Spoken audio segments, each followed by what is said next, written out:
Hey there, church, and welcome to Together Apart, our attempt to be together from at least 6 feet apart. I'm so excited that we get to launch our weekly mega episodes of this show. We pray that this has been an encouragement to you. We hope that you have taken some joy out of this, some times of reflection, and ways that maybe God can use you to continue to encourage our church and our church community. So first up that we've got going on today is our quarantine pantry for the week, and we have the Thomas family who are going to be doing this. So Hannah and Emma are going to be walking us through their attempt to recreate our bunny from a couple of weeks ago. So take a look at this.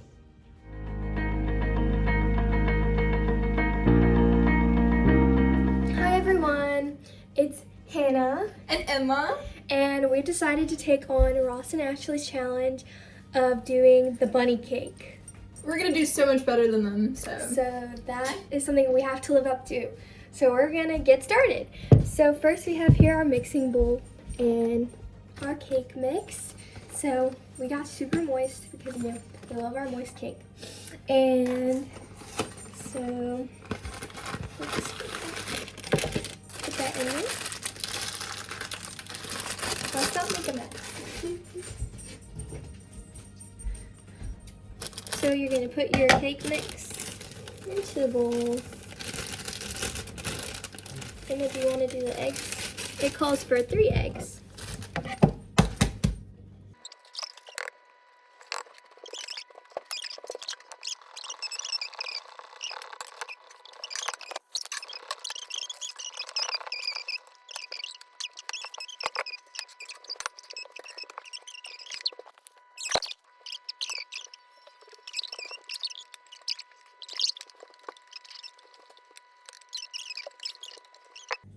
Does that look even? It looks pretty even, doesn't it? Yeah. Okay, so it looks pretty even. So I think once the oven gets preheated, we'll put it in the oven. Coin it. Okay. My glasses got fucked up. Okay. So we'll put the cake in the oven. this is so cool. Okay. And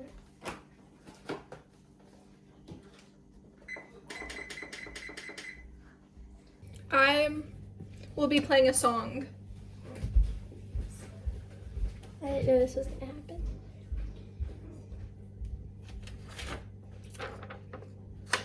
So do y'all like bunnies?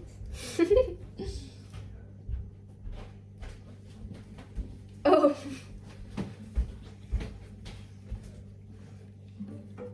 I didn't know this was gonna happen. This wasn't scheduled. Ready?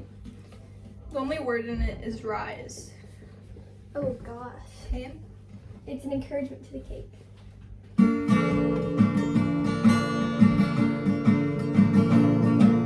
Rise, rise,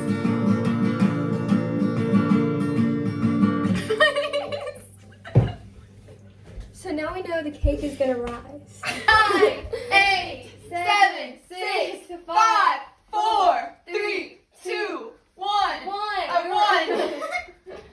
Yay, our cakes. Okay. First thing Emma's gonna do is stick a fork in it to make sure that it's ready. So she's gonna stick a fork in it. Oh. To make sure that it's ready.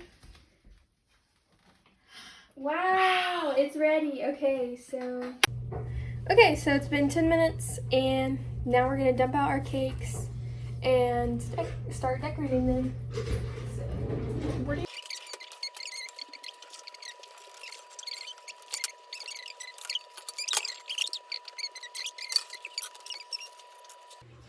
Okay, so we're gonna just cut 2 ears from our smaller piece of You do that. I cannot. cake.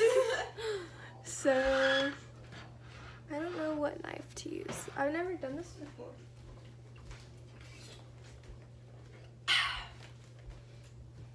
I don't know if I should leave it on this. I really don't know what I'm doing, but it's okay. We'll figure it out. So like this. You should make an outline, like Or do they need to be fat ears? It looks like they're fat ears on the picture. Right there. Okay. It should be fine. So I think I'm just gonna... Don't mess up. Stop. Okay, there's one ear. An ear. Wow. Okay. Then I'm just gonna take this over here to measure. So we have the same size ear.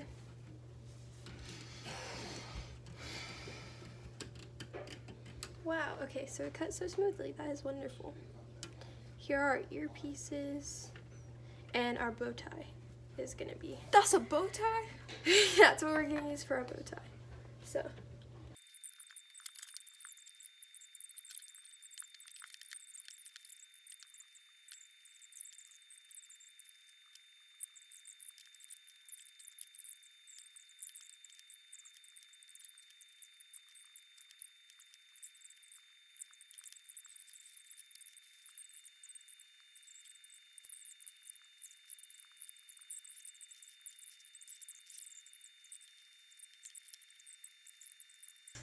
Emma, It's just a freckle.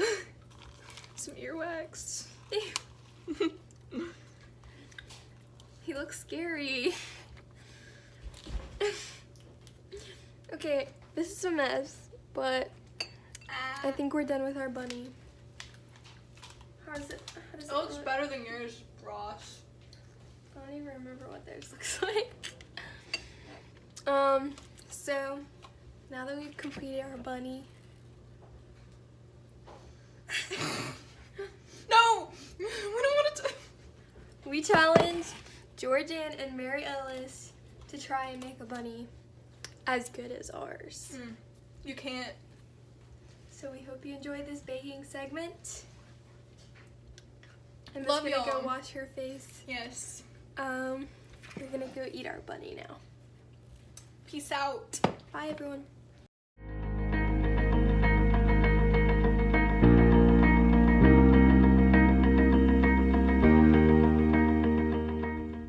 You know, someone once referred to our creation as a deranged bunny.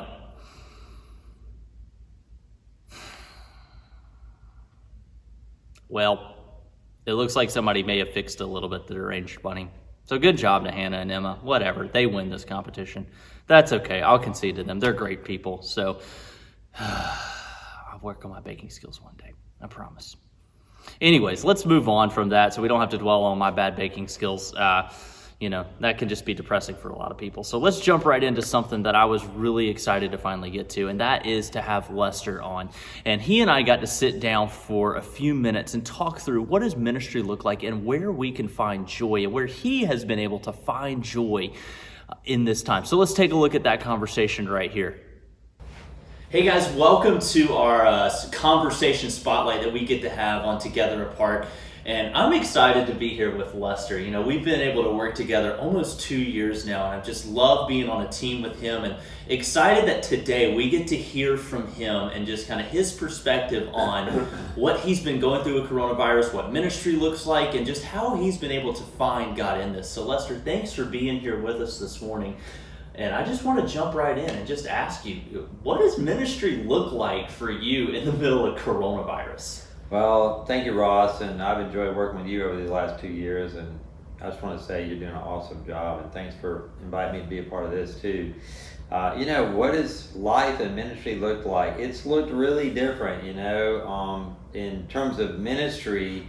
Of course, as you know, you've been a big part of this, is shifting to everything being online, you know, and having to schedule out doing devotions during the week and e-notes and setting up times to do recordings and also, of course, pre-production on our worship services and planning messages and preaching messages and all of that. It's been challenging, but also fun. And I think we've greatly expanded our reach through our online campus, and you've been a big part of that, along with Kyle and others. So that's really been different. I think another thing too is just trying to stay intentionally connected with people through phone calls and text and following up with folks. It's been very different because used to I'm seeing people on Sunday mornings and big crowds, and I'm able to catch up with people. And since we haven't been able to gather, there's other ways that I'm having to do that and wanting to do that. And so that's really looked different. And in the messages and also in the devotions, really kind of targeting where people are in the midst of this pandemic and what they're struggling with and what they're going through. And Janice and I've had a lot of conversations about that, and she's helped some on the messages about that too, looking at the the mental health issues really and spiritual and emotional struggles that people are going through in this season where they're experiencing loss and going through grief, as Janice talked about on our message last week. But anyway, so that's really changed everything in terms of how to approach ministry. It really has. Yeah. I think it's interesting you bring that up. I mean, we are kind of at a sense of loss in all of this. We don't know sometimes what's up and what's down. Things look so different, and it's sometimes hard to see God in that. But where have you personally seen God moving in the midst of this time? I've really been proud of our church family. As always, St. James has always stepped up when there's a need. And during this coronavirus pandemic, our church has stepped up in a huge way, as you're very aware, in terms of coronavirus outreach ministry opportunities. And I won't list them all here, but they're on our sjlife.com Facebook page and also our sjlife.com website. But many different things that we're doing in terms of outreach to help people in need during this time. So that's been exciting and very positive just to see our church continue to give, continue to serve. The other thing is just personally, our youngest son was graduating from Auburn, and he did graduate, fortunately, praise God. Way to go, Josh. So he has a full-time job in Nashville starting in June, and but he's been home with us since school classes were canceled and everything went online. So he's been home. Hardin works in Washington, D.C. with the congressman. They shut down their offices up there, so he's been working remotely. So he came home. So that's been a great joy for Janice and I to have Hardin and Josh at home during these weeks, in what's really turned now into months. But it's been great, and we've enjoyed having them home, a rare opportunity. The other thing, of course, our daughter Sierra, who's married, she's an ICU nurse at UAB, as you know, and through a patient that she was ministering to there, she contracted the coronavirus. And so she went through 14 days of a really difficult battle with COVID-19. Fortunately, thanks to all the prayers of our church family and many others, as well as the great care of the infectious disease doctor at UAB, who literally stayed on her case and saw her regularly and walked her through it, literally calling her every day, checking on her. She is now through it. She's a survivor of COVID-19, so we're thankful to God for that, and thankful for all the prayers. She is a survivor and in recovering, and it's recovering well. And still keep her in your prayers in terms of a speedy recovery. But we're so thankful to just go through that difficult journey with her, but to see on the other side her coming through, healed and a survivor, moving forward and getting back into her work and her life. So I'm just thankful to the Lord for her life, and thankful to everyone for their support and prayers during this challenging season. So it's been a crazy time with lots of joys and lots of challenges. And but in the end of the day, I know the Lord is with us, and He's with us through thick and thin, and have felt the presence of the Lord through this. One of the other things that I've enjoyed about this season has been really a time to really step back and evaluate what's really important. What's really important in church, what's really important with my family, what's really important in our lives. And I think all of us to some degree are doing that. We're stepping back. We're spending a lot more time at home, a lot more time with our families. But it's been good to just step back and do some introspection and soul searching and really evaluating, what are you trying to teach me, Lord, in this? Yes. And what are you trying to teach me about life and family, but also about ministry? Yeah. And so I feel like there's a lot of good things that are Mm. coming out of this, not only for individuals, but for churches. I think that churches are going to, in many ways, if they will step back and learn from this, will come out stronger at the end of the day. I think we're going to come out stronger Yeah. as a church family. Absolutely. Because of our great online presence that you've been monitoring and keeping up with so well. And that will continue, even after we begin to meet back together again. I can't wait for that day. Yeah.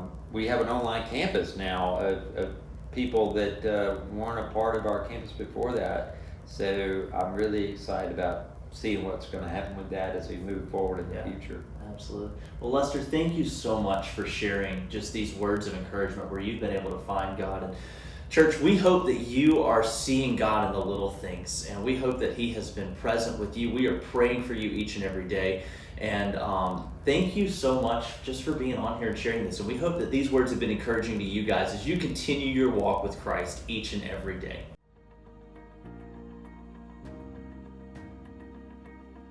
Those words were really encouraging to me, where Lester was able to find joy and see God moving all around. And I hope that you have prayed to God and asked for those eyes to see that, because that is so crucial in really any day of our lives, especially right now. So if you haven't done that already, just take some time and pray and ask God, how can you see Him moving in this time?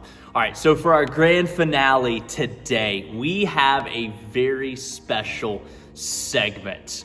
I am a little bit of a competitive person, and my favorite sport happens to be golf, and we have some golfers in our church. And so I reached out to one of them and I said, listen, I'm a better golfer than you, but you think you're better than me, so let's go prove it. Let's get on the rooftop and let's see who is the better golfer once and for all. So take a look at this, where Breck Honey and I have a little friendly competition off the roof of the church.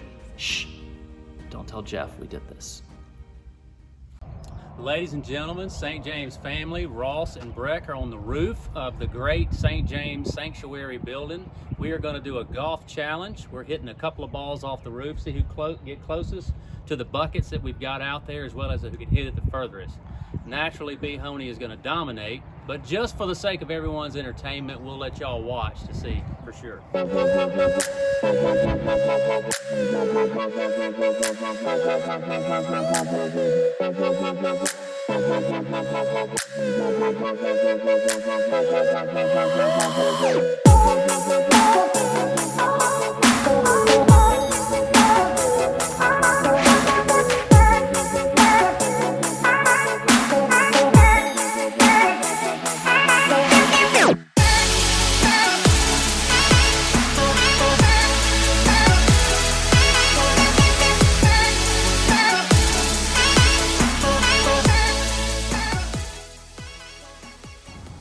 All right, so after the first one, we literally don't know who won yet. It's so close. Jacob's going to throw up a graphic right here and say who won, because he's down there now measuring it off.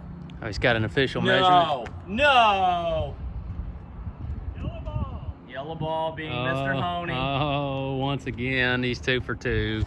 He's 2 for 2. I see the disgust. All right. All right, moving on to shot number 2. Breck, what we got? Shot number 2 is about 170 yards, which is now going to be 8-iron. Probably a 4-iron for Ross. But that's a big pool out there. Honey's already complaining because he brought the wrong clubs. Already complaining. It's money. He's automatic, folks. He's automatic.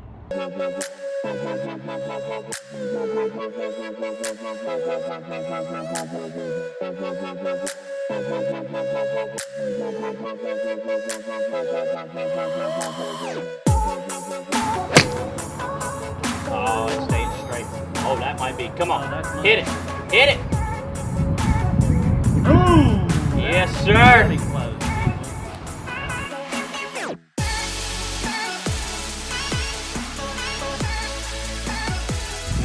Really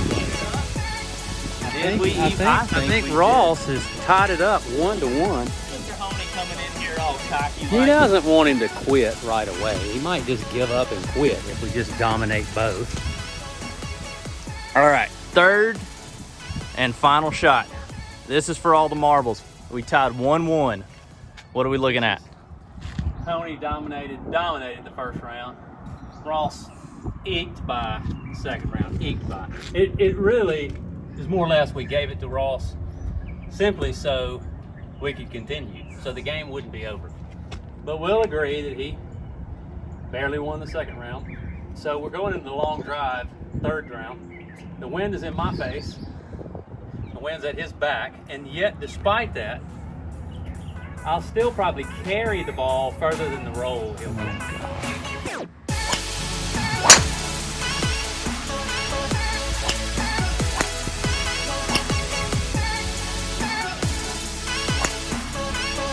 And he just completely flares it off to the right. He had an opportunity. And he chose. So ladies and gentlemen, it's gonna be pretty much not even close. As predicted from the beginning, cross-handed Honey dominates. He dominates people. Oh my God. To be understood, Roof Golf 2020, I know it breaks your heart, Ross, but we'll let you give the official results of today's expedition. All right, so Please share with the congregation how it finished up. breaks my heart. It's hard. So It's hard. in the first time we did this, Breck won the short shot, I won the mid range, and he won the long drive. Today, Overall, most improved. you won the first one. Hustle guy, most hustle. Although I'm saying my 8-iron was pretty beautiful. It was that on. second It was shot. spot Yeah, it was on. on. It Yeah, was so that was the spot best shot of the day. But you eked it out with the long drive. So congratulations, Tony. You win. And here's a beautiful Thank you. St. James Thank you. mug. Just Thank make you sure to all you of those disinfect it. Who made this possible? I need to hear from your sponsors. You know, who are your sponsors? Right. I will put this on my dresser at home where every day that I get up, I can see it and it will remind me of this event and just what it means to me to be able to walk away with a victory. I'm just surprised you're not crying right now. I was earlier. This is the second take. I've managed to get my emotions under control. Well, we're so glad. We're so Yes, glad with that. yes. We're so glad. Anyways, well, guys, we hope y'all enjoyed this. Thanks for tuning in. Again, what are some creative things that you're doing to either trick shots or staying active outside? We want to see it. So make sure to film those and drop it through the link in the description below. Y'all have a great day. We'll get back to the show now. Thanks for watching.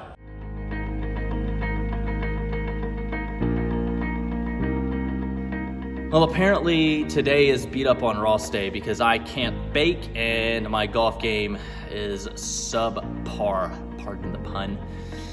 Way to go, Breck. May you smell the sweet victory of aroma every time you drink coffee out of your precious new mug. Yeah, that one hurt, but that's okay. We will make it through. We will make it through. Well, guys, I hope you enjoyed this episode. I hope you found some encouragement. I hope you found some inspiration to get out and try new things. And as always, we want to see what you are doing. So if you and your family want to get together and try a baking challenge or a trick shot challenge, go do it. Get outside and go try that trick shot challenge, or get in the kitchen, find some cool stuff and try to make a cool concoction so that you can show my baking skills up. If you do that and you do a good enough job and you film it and submit it in the link in the description, we might just feature you on here because we want to see what you are doing to make an impact in your community. So until next time, St. James, keep those hands clean.